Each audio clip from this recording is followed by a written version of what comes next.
Everyone, thanks for stopping by the Stand-In's Weekly Check-In. I'm Colin. Behind the camera we got Dylan. What's up? Today we're going to be going through some new arrivals, some staff picks, some recently priced records, and chopping it up as usual. If you see anything you like, you can hit us on Instagram through the DM, give the shop a ring, or just cruise by. We're open 11 to 8, 7 days a week.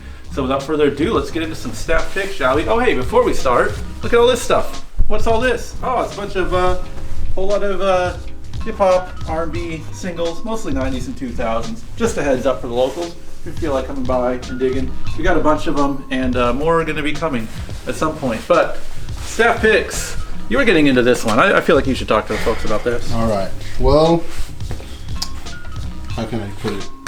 How can you put it? It's one of the best debut albums in the thrash scene, I would say. Listen to it a solid 5 hours this last, I don't know. It's a great call. Yeah.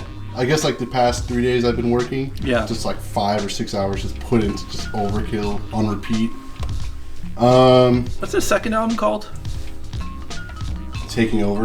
I think that's the one I prefer. That's the one with they're standing there with guns. Yeah, that's a good one too. Jesus, that's a great record. That's a good one too. They're a good band, man. Yeah, no, they're good. Yeah, I don't know. Overrated, underrated?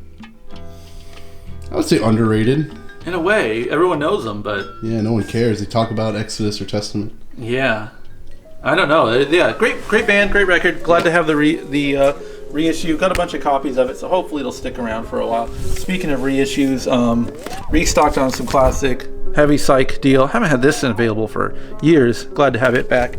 I don't know if they just recently repressed this or if somehow the distributor got more copies of this one, but always good to have those back in.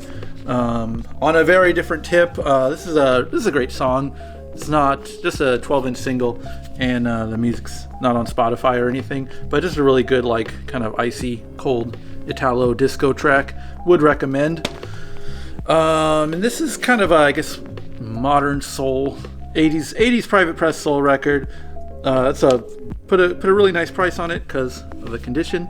But yeah, fine album if you're into that sort of thing, and priced right. So this is probably a recommendation for people trying to have a little bit of a come up. And did you play this record at all? You ever get into this band? Nah. Azimuth? No. It's like the hardest smooth jazz. Yeah. It's if you could be heavy smooth jazz. Or straight up like Muzak or something, elevator music, but hard. I don't know if that makes any sense. But yeah, they're a Brazilian band. I am not super dedicated to their catalog, but every time I get one of their records in, I spin it. And this one really stuck out. So yeah, Azimuth, great records. That's the staff picks. Get into some flipping. All right, let's flip. YouTube comment while we're flipping through, because this isn't really record related, but the homie Danveer on YouTube, he was talking about how he was binging X-Men comics pretty heavy in the fall. He was asking our favorite X-Men storyline, and if we could be an X-Men character, what would you be? Great questions. Yeah. Where are you at? If I had to choose one off top, I would say Old Man Logan. Yeah. But if that counts, I don't see why I wouldn't. It's an X-Man. Yeah. My difficulty with the X-Men series is I love the lore. Yeah. The characters, but I just find Chris Claremont's writing itself to be very stiff. Yeah. It's kind of crazy, but the runs I remember really enjoying the most was the Joss Whedon run on Astonishing, in the early 2000s, and Grant Morrison's run. But the messed up thing is, now that I'm pressed I don't know what the hell happened in either of them. So it couldn't have been that great of a storyline if I don't remember a single event. So I have to ask you, what's the Morrison? Oh, Grant Morrison did a huge chunk. But what was it? I have no goddamn idea. I never know what's happening in any Grant Morrison comic. The only one I understood barely was the Animal Man. The art's amazing. All the character design is really good. And I remember reading it and enjoying it while I read it, but I have no friggin' idea what happened in it. But then, yeah, the flip of that, then Claremont stuff is the exact opposite. I know beat for beat, Dark Phoenix Saga. Yeah. But reading it, it just feels like eating vegetables. It's like a just chore. slow. I like the art. I remember that about the Chris Claremont stuff. Oh, when he has John Byrne, John Byrne's one of my favorite 80s artists. Just real, right down the line superhero art. I think John Byrne's about as good as it gets. Him and George Perez. The only other story that's popping in my head. Yeah. And I feel like this is like the last like X-Men related comic I've ever read.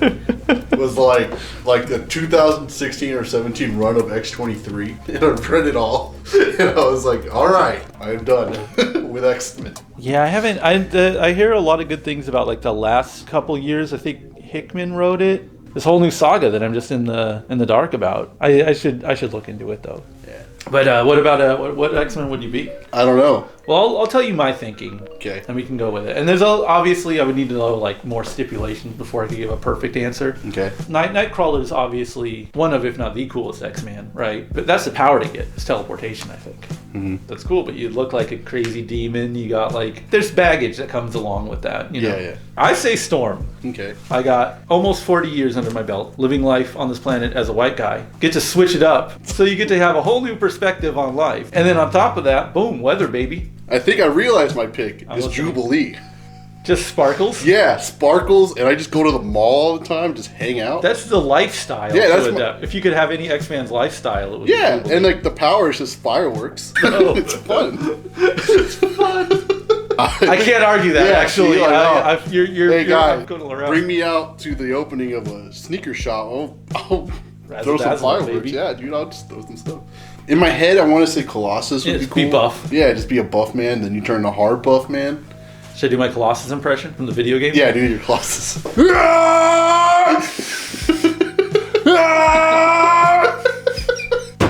was a good Colossus. Alright guys, thanks for watching. Once again, if you want any questions answered, hit the YouTube comments and we'll hit you up next week. Thanks. Later.